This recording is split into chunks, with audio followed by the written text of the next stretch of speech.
Red టీవీలో మీ వ్యాపార ప్రకటనల కోసం ఈ నంబర్ ని సంప్రదించండి 6281747728. ఈ రోజు మనతో పాటు సీనియర్ జర్నలిస్ట్ జగదేవ్ గారు ఉన్నారు. ఆయనతో మాట్లాడదాం. నమస్తే సార్. నమస్తే. సార్, విజయవాడలో కోర్టు భవన నిర్మాణం కోసం 45 కోట్ల వరకు విడుదల చేశారు అని అన్నారు. ఏళ్ళు గడుస్తున్నాయి కానీ ఆ భవన నిర్మాణం అయితే పూర్తి కావట్లేదు అని కూడా చెప్పుకుంటూ వస్తున్నారు. సో దీనిపై కొంతమంది పిటిషన్లు కూడా జారీ చేశారు. సో దీనిపై మీ ఒపీనియన్ ఏంటి సార్? అది వాస్తవానికి క్లారిటీ ఏంటంటమ్మా, కోర్ట్సు అలాగే రోడ్సు కొన్ని కామన్గా ఉండే మౌలిక సదుపాయాలు ఏదైతే ఉన్నాయో అవి కేంద్ర ప్రభుత్వం నుంచి వచ్చే నిధులతో అండ్ మోరోవర్ రాష్ట్ర ప్రభుత్వాల నుంచి వచ్చే నిధులతో కూడా మిక్సప్ అయి ఉంటుంది. నేషనల్ హైవేస్ కానీ అలాగే దాన్ని ఏమంటారు ఈ కోర్ట్స్ సంబంధించి కానీ కొన్ని రకాల డిపార్ట్మెంట్లకి ఇప్పుడు జనరల్గా ఫోర్ ఎస్టేట్స్ అని అంటారు. అంటే 4 ఉన్నతమైన వర్గాలు ఏంటంటే సమాజాన్ని నడిపించేది కానీ దేశ భవిష్యత్తుని చట్టాన్ని రాజ్యాంగాన్ని నడిపించేవి 4 అన్నట్టుగా. అంటే ఎట్లా అంటే ఫస్ట్ జ్యుడిషియరీ అంటే కోర్ట్స్, రెండోది లెజిస్లేటివ్ అంటే పరిపాలనా విభాగం మన అసెంబ్లీది కానీ పార్లమెంట్కి సంబంధించి, మూడోది లా అండ్ ఆర్డర్ సంబంధించి, నాలుగవది మీడియా. అది సోషల్ మీడియా వచ్చి ఇవాళ సోషల్ మీడియా కూడా యాడ్ అయింది మీడియాకి, ప్రింట్ మీడియా, ఎలక్ట్రానిక్ మీడియా, ఏదైతే జర్నలిజం సంబంధించిందో ఇది. సో ఇందులో మొట్టమొదటిది అది ఫస్ట్ స్టేట్ అయిన జ్యుడిషియరీ విభాగం సంబంధించి కోర్ట్స్ ఏం చేస్తాయంటే హైకోర్టుకు సంబంధించిన నిధుల్ని భవనాలు కట్టాలి, కొత్త భవనాలు నిర్మాణానికి వాడుకున్నప్పుడు అక్కడ స్థానికంగా హైకోర్టు అర్జీ పెట్టుకున్నప్పుడు సెంట్రల్ నుంచి న్యాయశాఖ మంత్రి ఉంటారు కదా, కేంద్ర న్యాయశాఖ మంత్రి, అక్కడ నుంచి ఆ న్యాయశాఖ నుంచి నిధులు మంజూరైనప్పుడు ఏం చేస్తారంటే దానికి కొంత రాష్ట్ర ప్రభుత్వం నుంచి కూడా కొంత నిధులు యాడ్ చేసి జమ చేసి మొత్తం మీద అదొక ప్రాజెక్ట్ కింద టెండర్ పిలిచి కట్టిస్తారు. ఈవెన్ హైవేస్ కూడా అంతే.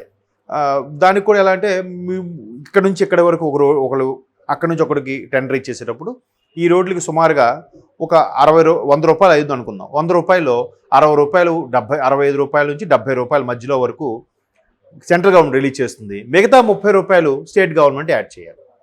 దానికి సంబంధించిన భూమిని కూడా స్టేట్ గవర్నమెంటే సర్వే చేసేటప్పుడు దానికి మళ్ళీ రోడ్లు ఆ భూమి కావాల్సినప్పుడు వీళ్ళే సర్వే చేసి ఇవ్వాల్సి ఉంటుంది. ఈవెన్ రైల్వే ప్రాజెక్టులకు సంబంధించి కానీ ఇట్లా నేషనల్ హైవే సంబంధించి కానీ కోర్ట్స్ సంబంధించి కానీ వచ్చేటప్పుడు రాష్ట్ర ప్రభుత్వం కూడా సహకారం అందిస్తూ ఉమ్మడిగా కేంద్ర రాష్ట్ర ప్రభుత్వాల ఉమ్మడి సహకారంతోనే ఆ ప్రాజెక్టు కంప్లీట్ అవుతుంది. సో ఇక్కడ కోర్ట్స్ కూడా మంజూరైనప్పుడు 45 కోట్ల వరకు మంజూరు చేశారంట. ఎప్పుడు ఇది? గత ప్రభుత్వం చంద్రబాబు నాయుడు గారు ఉన్నప్పుడు అప్పుడు అర్జీ పెట్టుకుంటే ఆల్రెడీ అక్కడ కోర్టు స్టార్ట్ అయిపోయింది కాబట్టి ఆ డిస్ట్రిక్ట్ కోర్టు హైకోర్టులో సరిగా ఐడియా లేదు నాకు. మొత్తానికి విజయవాడ అది అమరావతి సరౌండింగ్స్లోనే అట్లా జరిగినప్పుడు ఆ 45 కోట్లకి వీళ్ళు ఒక 30 కోట్లు జమ చేసి దాన్ని ముందు బడ్జెట్గా చూపించి దాని ద్వారా టెండర్లు పిలిచి అక్కడ కట్టడం జరుగుతుంది కదా. బట్ రాష్ట్ర ప్రభుత్వాలు ఏం చేశారట, 45 కోట్లు కూడా తినేశారంట. ఒక్క పని కూడా చేయకుండా ఏ ప్రాజెక్టు టెండర్లు పిలవకుండా ఆ 45 కోట్లు కూడా స్వాహా అయిపోయాయి. ఇప్పుడు ఏమిటంటే దాని మీద ఎవరో ఏంటి భవనాలు ఎలాగ ఉన్నాయనంటే ఇప్పుడు జడ్జి గారు కూర్చున్న ప్లేస్కి కూడా ఇది మీది కాదు లేచి వెళ్ళిపోండి అని ఎవడన్నా వచ్చి అడిగాడు అనుకోండి, ఏంటి పరిస్థితి? ఒకసారి ఆలోచించండి. అది జస్ట్ సినిమాటిక్గా ఆలోచిస్తే ఏంటి దారుణం అనిపించదు? సో కోర్టులు భవనాలు సరిపోవట్లేదు. ఇప్పుడు ఒక్కొక్కసారి ఎలా ఉంటుందంటే మీరు ఎప్పుడైనా నాంపల్లి కోర్టుకు వెళ్తే పెద్ద బిల్డింగ్ ఉంటుంది. ఒక్కొక్క ఫ్లోర్లో దగ్గర ఒక 7-8 మంది మేజిస్ట్రేట్లు ఉంటారు. మేజిస్ట్రేట్ 1, మేజిస్ట్రేట్ 16, మేజిస్ట్రేట్సే అట్లా ఫస్ట్ క్లాస్ మేజిస్ట్రేట్లు ఉంటారు అట్లా. ఆ మేజిస్ట్రేట్ అంటే న్యాయమూర్తులు. సో ఒక్కొక్కరికి ఒక్కొక్క మన ఆఫీస్ అంత ప్రాంగణంలాగా ఒక్కొక్క ఛాంబర్ లాగా పెట్టి జడ్జి గారు ఆ ముందు కూర్చున్న లాయర్లు లేదంటే ఎవరైతే విక్టిమ్స్ ఉన్నారో వాళ్ళు ఒకవైపు, ఎవరైతే అక్యూజ్డ్ ఉన్నారో వాళ్ళు ఒకవైపు నిలబడి మాట్లాడుకునేలాగా 1 by 1 ఉంటుంది. గందరగోళంగా ఉంటుంటుంది. అంటే ఇంతమంది రిక్రూట్ చేసేసరికి ఇంకా పెండింగ్లో ఉంటున్నాయి, లక్షల్లో కేసులు ఉన్నాయి. సో వాటిని త్వరితగతం చేయడానికి ఒక్కోసారి రిక్రూట్ చేస్తూ ఉంటారు. సో అలా చేసేటప్పుడు ఆ బిల్డింగ్స్ ఉండాలి కదా. ఇప్పుడు ఒకటే బిల్డింగ్ ఉంది, ఒక 20 మంది మేజిస్ట్రేట్లు వచ్చారు అక్కడికి న్యాయమూర్తులుగా, వాళ్ళంతా ఎక్కడ కూర్చుంటారు?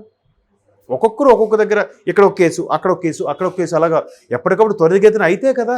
ఇప్పటికే పెండింగ్ ఉన్నాయి. అందుకు కొత్త భవనాల శాంక్షన్ కోసం మంజూరు చేశారు. మంజూరు చేసినప్పుడు ఏం చేయాలి? దానికి రాష్ట్ర ప్రభుత్వం కొంత ల్యాండ్ అది చూపించాలి. దాంతోపాటు ఈ 30 కోట్లు జమ చేసి దాన్ని చూపించి అప్పుడు దాని నుంచి నిధుల కిందగా వాడుకోవాలి. ఆ 30 కోట్లు జమ చేయకపోగా 45 కోట్లు స్వాహా చేశారు. ఒక ఆయన కేసు వేస్తే, పిటిషన్ వేస్తే, ఇది ఇప్పుడు బయటకు వచ్చిన అంశం. ఇప్పుడు ఏమైంది, అడ్వకేట్ జనరల్కి కోర్టు నిలదీసింది. బాబు ఏంటి నిజమేనా? సార్ మరి ఏంటి పనులు ఏం చేశారా? చేయలేదు. ఆ డబ్బులు ఏమయ్యాయి? మీరు మాకు ఇమీడియట్గా అది జమ చేయాలి.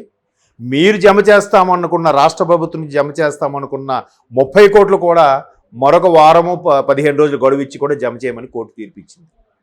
మీకు అర్థమైందా? ఇప్పుడు మీరు ఇమీడియట్గా ఏదైతే 45 కోట్లు స్వాహా చేశారో లేదా దాచిపెట్టారో ఇంకెక్కడ ఉంచారో అక్కడైతే ఆ జమ చేసే దగ్గర మాత్రం కనబడట్లేదు అకౌంట్లో. సో అక్కడ జమ చేయండి ఇమీడియట్గా 45 కోట్లు. మీరు రాష్ట్ర ప్రభుత్వం తరపున జమ చేయాల్సిన 30 కోట్లు కూడా మరొక వారం 15 రోజులు గడువిస్తూ అది కూడా జమ చేసి అప్పుడు పనులు స్టార్ట్ చేయండి అన్నట్టుగా ఆల్రెడీ కోర్టు తీర్పు ఇవ్వడం జరిగింది. అది కొంచెం మళ్ళీ క్లారిఫికేషన్ కోసం వాయిదా తీసుకున్నారు వీళ్ళు. అంటే ఆ మిగతా 30 కోట్లు కట్టడానికి, ఈ 45 కోట్లు అయితే మాత్రం కట్టమని చెప్పేసింది. సిగ్గుచేటు కదమ్మా అడ్వకేట్ జనరల్ అయ్యండి మీరు కూడా. ఇప్పుడు ఎవడైనా అన్యాయం చేస్తే కోర్టుకి వస్తాం, కోర్టులోనే అన్యాయం జరిగితే ఇంకెక్కడికి వెళ్తారు వాళ్ళు? చూడండి ఎంత కామెడీగా అనిపించట్లేదు. అంటే వ్యవస్థ ఎట్లా అయిపోతుంది? ఇట్లాంటివి ఒక విధంగా ఇటువంటి న్యూస్లు బయటకు వస్తే అమ్మా చాలామందికి న్యాయ వ్యవస్థ మీద నమ్మకం సామాన్య ప్రజలకి మరి వాళ్ళకే న్యాయం లేదు, మాకెంతవరకు న్యాయం అవుతుందన్న అనుమానం కూడా మొదలవుతుంది కదా సార్. మొదలైపోయింది ఆల్రెడీ. అదే అంటున్నాను, వాళ్ళ మీద ఉన్న నమ్మకం సన్నగిల్లుతుంది. అంతే కదా, ఇప్పుడు వాళ్ళ దగ్గర ఉండాల్సింది వాళ్ళ దగ్గర కూడా తీసి అది ఖర్చు పెట్టేశారో, దుర్వినియోగం చేశారా, లేదంటే ఇంకేమైనా దానికి వాడారనో. మీరు మంచికే వాడామని చెప్తారు, సంక్షేమ పథకాలకే వాడామని చెప్తారు, లేదా ఉద్యోగస్తులు జీతాలు ఇవ్వడానికి వాడామని ఏదో ఒకటి సాకు చెప్తారు. మరి కప్పుచ్చాలంటే ఏదో ఒకటి చెప్పాలి కదా, కవరింగ్ ఆన్సర్ ఇవ్వాలి కదా, చెప్పొచ్చు. కానీ ముందు చూపించాలి కదా, ఆ తర్వాత మీరు చెప్పొచ్చు. మీరు చూపించండి ముందు ఖర్చు పెట్టిన వీటికి. ఇది కూడా ఎలా చేసేస్తారు? గుడిలో లింగం కూడా మీరు ఎలా మింగేస్తారు? మీకు ఎక్కడ హక్కు ఉంది కేంద్రం నుంచి వచ్చిన నిధుల్ని? పోనీ మీ రాష్ట్రం నుంచి కలపాల్సిన 30 కోట్లు పోనీ మీరు తినేసారి కలపలేదంటే ఒక అర్థం ఉంది. ఆ 45 కోట్లు అలా ఉంచాము, మా నుంచి కలపాల్సిన 30 కోట్లు కలపలేదంటే ఒక అర్థం ఉంది. అంటే అది కూడా కరెక్ట్ కాదు. ఎప్పుడో మంజూరైంది, ఎప్పుడో కలపకపోవడం ఏంటి? ఇన్ని కోట్లు ఇంత ఇది అవుతుంది కదా వాళ్ళు తిరగడానికి, చేయడానికి, వాళ్ళ పథకాలకి, లేదంటే వాళ్ళ బందోబస్తుకి, వాళ్ళ సెక్యూరిటీకి, వాళ్ళ శాలరీస్కి. మరి అవుతున్నప్పుడు ఆ 30 కోట్ల వాళ్ళకి ఒక లెక్క. పెద్ద పెద్ద ప్రాజెక్టులు, పెద్ద గతంలో కూడా కొంతమంది నాయకులు స్కాములు చేసినవి ఉన్నాయిగా, వాళ్ళకి 30 కోట్లు ఒక లెక్క కాదు కదా. మరి అది కూడా 30 కోట్లు జమ చేయలేదు సరి కదా, అందులో ఉన్న 45 కోట్లు కూడా తినేశారంటే దానికి అథారిటీ ఎవరు? ఆ 45 కోట్లు బయటికి ఎలా తీసుకోగలిగారు? అడ్వకేట్ జనరల్ ఎవరైతే ఉన్నారో వాళ్ళు సమాధానం చెప్పాలి. ఏమని చెప్తారు? కోర్టు ముట్టికాయలు పెట్టినా, అక్షంతలు వేసినా పట్టించుకోవట్లేదు. మీరన్నట్టు ఇంకా ఏంటి మన సామాన్య పరిస్థితి అనే అనుమానం స్టార్ట్ అయ్యి పెద్దదైతే ఇంకా పరిస్థితి ఏంటి? కాబట్టి ఇంకా ఇలా చెప్పుకుంటూ పోతే ప్రభుత్వ ఆస్తులను తాకట్లు పెడుతున్నారు, ఎక్కడికక్కడ అన్నీ అవకతవకలు జరుగుతున్నాయి. అసలు ఇక్కడ తెలంగాణ ప్రభుత్వంలోనే రోజుకొక అంశం తెర మీదకి వస్తుంది గత ప్రభుత్వంలో జరిగినవి.